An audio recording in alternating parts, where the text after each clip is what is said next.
Bible kind of just saying, I think, spirit. He's talking about a soul that exists, that has consciousness, and your spirit is sent down from the soul, and that spirit is inside of your body, and that's how the soul, and and I say soul as like connected to God, that part of you that's truly connected to God, that is a piece of God, right? That soul puts that spirit down. So again, it's like it takes another piece, exactly what he's talking about, like a sub. He's talking about that, a subunit. It's the soul takes a subunit, a piece of itself, puts it into this body, and this body now comes online and sees everything and feels everything. And that's why we all have this odd connection to everyone that we can't quite explain, and that we get further away from as we get bogged down from life. What did I have written here? So if you're there, it's real. Yeah. So Andrew Schultz was talking about how if someone's in Alaska and someone's in the forest and someone's there, then it's all real. And that would be true because we are all connected, right? So if people are all there at these places at every point in time, since we're all connected through God, then he would be correct. Everything would be populating, But yeah, it's very, very interesting stuff, man. Everything just rendering. Because true, like, you see my head. The brain part doesn't render until something terrible happens to me, I pray that that render never happens, but you don't see that until that happens, and then you see brain, right? It's something to really think about. And all of this conversation is just to talk about, I love to, as much as I love to inform people, I love to empower people and myself, because you son of a bitch that I talked about in this episode. But this is, you can really control things, and the way that he talks about it in this gamification way, it kind of helps you see the scaffolding of everything. And we should really consider that more, because you could easily do the thing that you want to do, right? It's hard, but you could easily step into that experience and start taking that journey. Despite all of the constraints that you might have, despite all of the rule sets that are in place, and also, those rule sets come in the form of, financial situations. They come in the form of family and family members, because you can decide, oh, I'm a completely different person and I'm going to do XYZ now, but your family and the people around you will still have the rule sets in place that you're just this person, and they'll start to kind of look at you and go, oh, you're not that person. Right? So then it's like there's a double job. You have to now shift the rule set. You have to let them know the rule sets have changed. You say that directly to your to your wife, to your mother. The rule sets have changed. Okay? I'm a different person now. And I do this. I do these things now. Yeah. You got to really think about that. The consciousness is very powerful. We don't think of ourselves and our consciousness and the power that it has the same way we don't think about space and everything going on around us and being in a universe and all of that stuff. We don't think about that enough. And we should. People should think about the power that they have in their minds more. Because if you don't, working out, people talk about it all the time. As you age, people talk about it all the time. If you don't use it, you lose it. Right? So if you have this immense power and you're not using it, you're losing it. If you have this control over your life and you're not using it, you're losing it. And even more so when we go back and talk about the narratives and things of that nature, you're not just losing it, you're giving it to someone else. Someone else now has it. And now they're harnessing the power of you. It's like, when it comes to that power, how powerful would you be if 1 million people got over to you? And I don't mean via followers, I mean actual people behind you. How powerful would you be, right? That's a very powerful thing to have.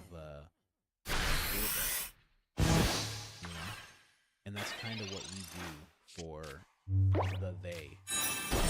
Give them super powerful beings, which are us. Give them power, and they get to control and shift the narratives as they see fit. Because we're too distracted, you know? Interesting stuff. Man. Yeah, man. I love stuff like this. These are the type of videos that don't get many views, but I still love them. I just wanted to have fun today. That's interesting. Think about that, man. Think about what your rule sets are, your constraints, and then think about how many of them are more of a mental thing. And I know this big thing that people will bring up is like finances. You know, the thing I have to do costs this much, and it would cost this much to do this and that. You know, it's like they say to run for Congress, you need like $1.5 million. But that's not true. You could just run for Congress and go to a bar every day or go to every single gathering and just tell people, hey, I'm running for Congress. This is what I plan to do. You want to hear about it? You could just do that over and over again if you wanted to. You could just go on X and keep posting about that. You could, you know? You really could. You could just keep making videos about it. It doesn't have to cost so much. You know, I was taught by a good friend of mine, Mike Plaster. We were talking about this show idea that I had. I'm like, man, I want to travel America. I really want to talk to the people. And he was like, why don't you just scale that? Just talk to somebody here. And I was like, yeah, I guess so. You know? Because I want to get tattooed. I want to do some comedy. And I want to talk to people. And it's like, well, I could do all that. I don't need to go to Tennessee right away. There's many people in Austin I can do that with. And I can go outside of Austin, Leander, and San Antonio, and Dallas. Like, there's so... I just scale it right back. It's something that you want to do. And it's this huge idea. It's like, scale it back. And just let that most simple version of it be the first step, you know? I do it. I say it all the time. Where is it? Wow, I don't even know where it is. I was going to show you the first camera I ever bought, but I don't even know where it is now. Did this baby take it? Babies just take things from you. It's weird. Without even... I was going to say, the first camera I bought, it was like a small little camera. $75. And then it turned into all this. And then this is going to turn into something else. And then that's going to be me owning CNN. But yeah, seriously, guys, we're at 46 minutes here. I just wanted to bring you that really quick. You're chilling tonight. You know, it's an interesting listen, you know, if you're willing to, right? It's a different type of tinfoil thing, right? Very interesting, man. Think about it. Anyways, I'm out.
If you want to avoid common sauna building mistakes, let our experts guide you. Build a sauna that offers incredible Finnish sauna experience. A sauna that heats up fast, gets very hot, and gives you maximum health benefits. A place for true relaxation, rejuvenation, and recovery.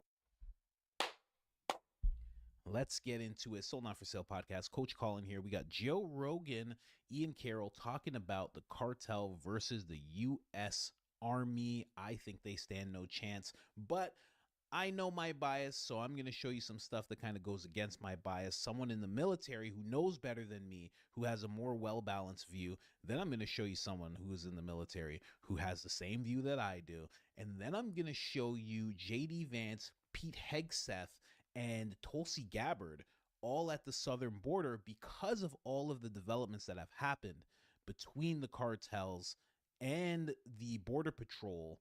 And yeah, it's heating up. Something just might happen. But let's start with the Rogan stuff, and then I'll bring you through all the clips I got. Stop. Yeah. We can show you in fucking 10 minutes that the Earth is round. Everything in the sky is round. The Earth is the only thing that's not round. You know, the weirdness of it is how much people want to believe that everything's bullshit. Yeah. And so you could trick a certain number I get of people. why. Like, think about how much, like, right? So 10 years ago, Alex Jones was saying that the whole government's controlled by pedophiles, and he was a psychopath, or I guess more than 10 years ago now. And then Jeffrey Epstein got caught. Dude, I talked to people about it back then. Right. And they thought it was the funniest thing ever. Yeah, 'Cause and Alex you were Jones a was like, nut. yeah, I'm telling you, there's a fucking island. They take them to an island. They get them fucked up There's on more drugs. than one island, They film too. it. There's been a few islands. Yeah, you think that's the only place they do No. that? Yeah. There's probably some super secret place in China that they all go to. Or Oh, yeah. I mean, they're all over Siberia. Mexico. They're all over, like, Jesus. yeah, imagine what is in Mexico. The government of Mexico has been partnered with the cartels for at least 2 administrations, is what it looks like. And the cartels are just, like, running that whole game, that whole sort of northwestern, like, quarter of Mexico. I can only imagine what we'll find down there. Really hilarious is the blue and on Twitter people, Oh, the dude. kooky ones who are like, yeah, you're going to go after the cartel. Good luck. Yeah. Good luck. The greatest military force the world has ever known versus drug runners. Are Which, you to out of be your fair, fucking the mind? cartels are highly militarized. They're Sure. extremely advanced, but Sure. yeah, they're not going to compete with They- us. No.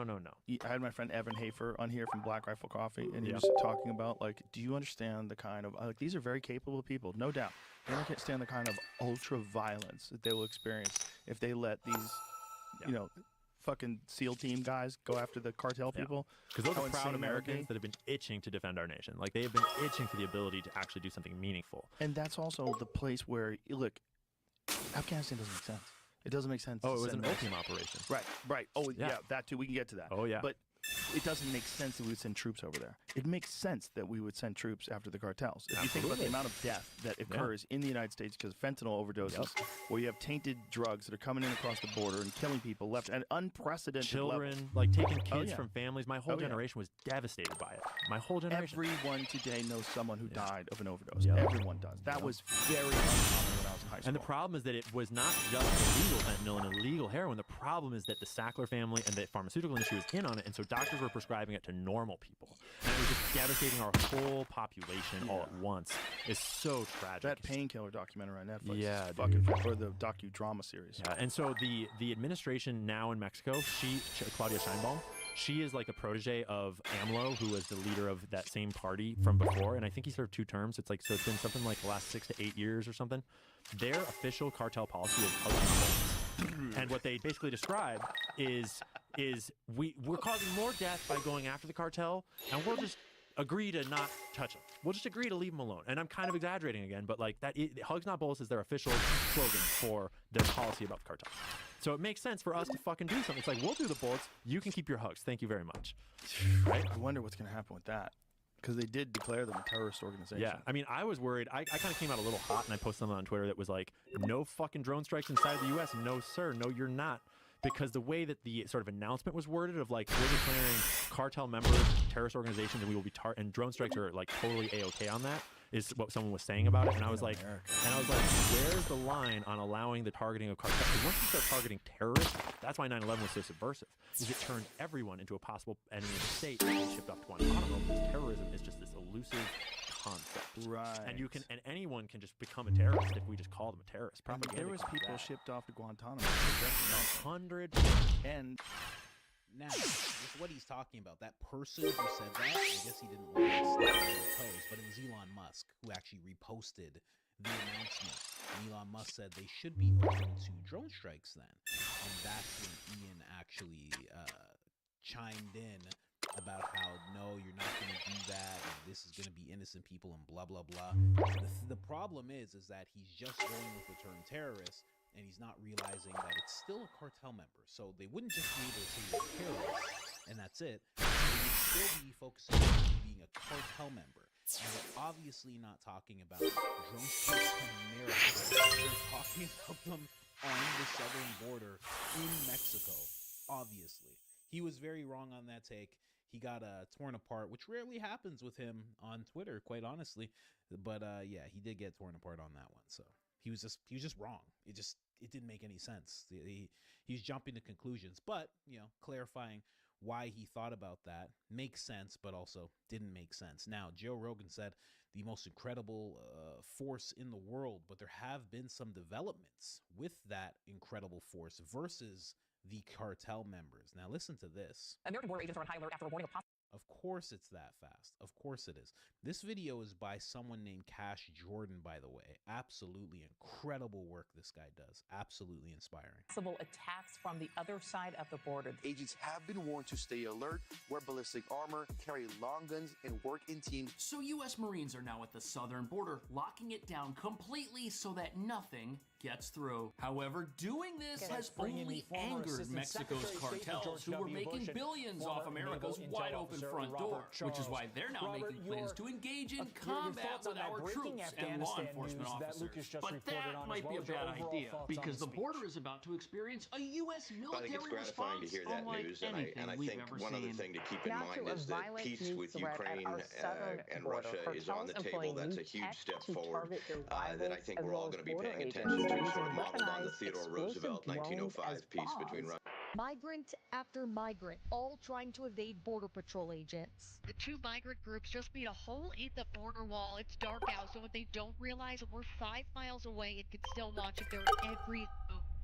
New York Post reports that illegal border crossings have fallen to near record lows. Trump administration on pace to see the fewest crossings in 60 years.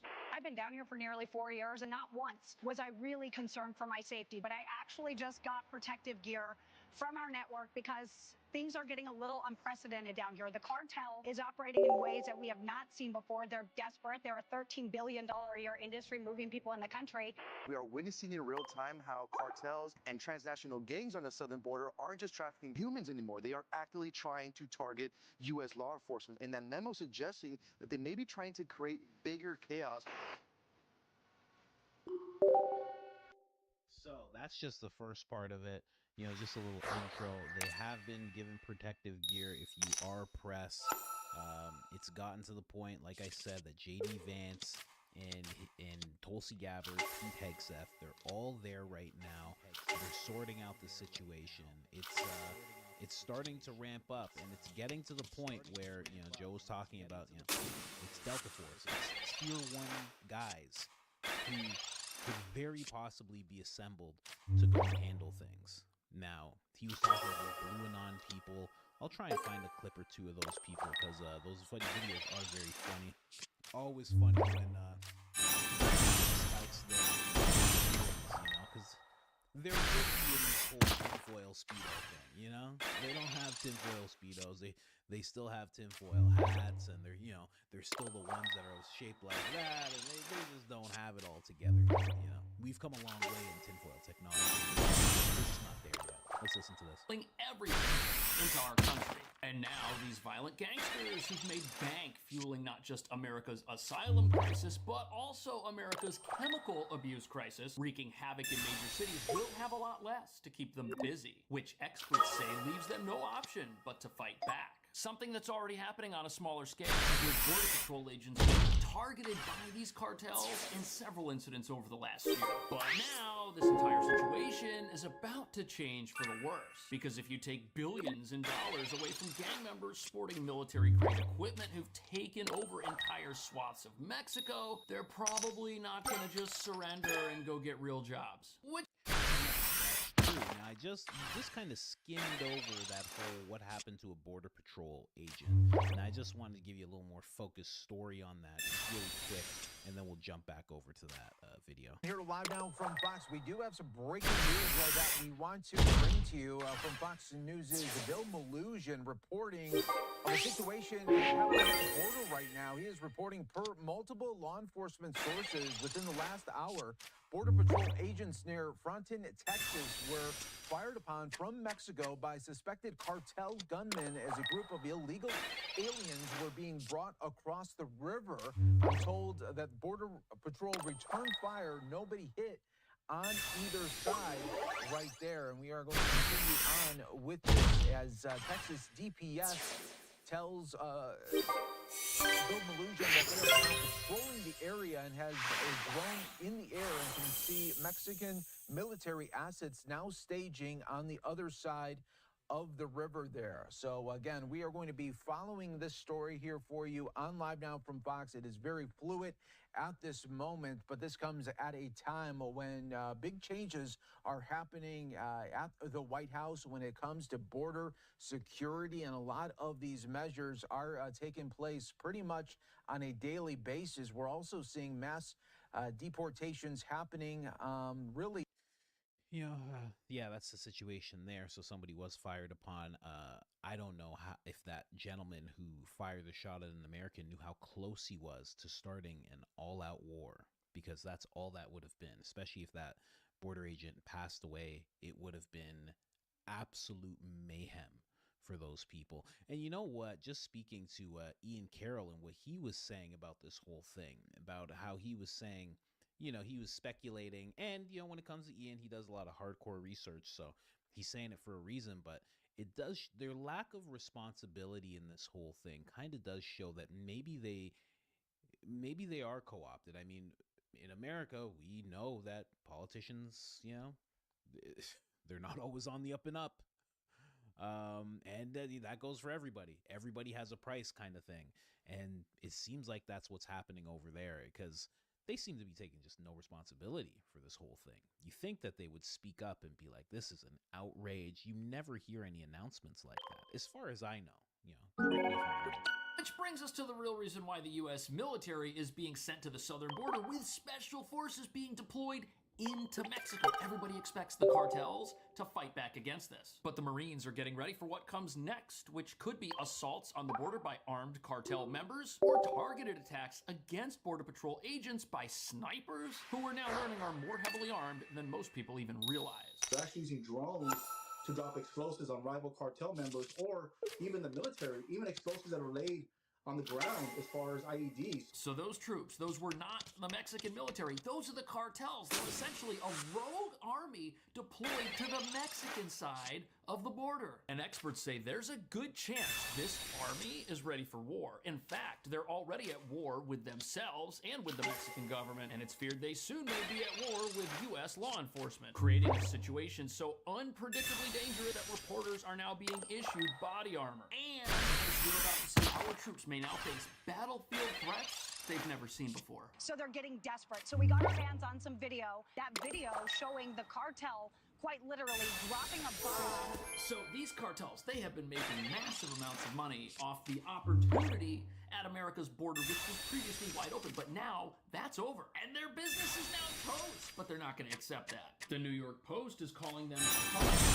drones. Here's a photo of a drone like this being used in Ukraine right now. Look at that thing. The bomb is bigger than the drone. Now with these drones that have the capability of dropping explosives, really shows how much more these cartels have evolved, and the threat level has increased even more so now. Crazy. So before we get into how President Trump and our military are going to stand up against this threat and defeat it, it's important to understand that these drones and this technology, this is a new thing in modern warfare, and it's changing the face of battlefields all over the place.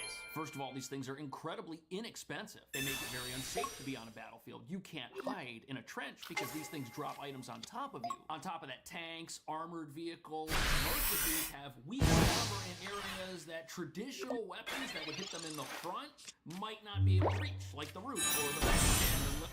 It sounds to me like they're making it so jets, Black Hawk helicopters have to come out.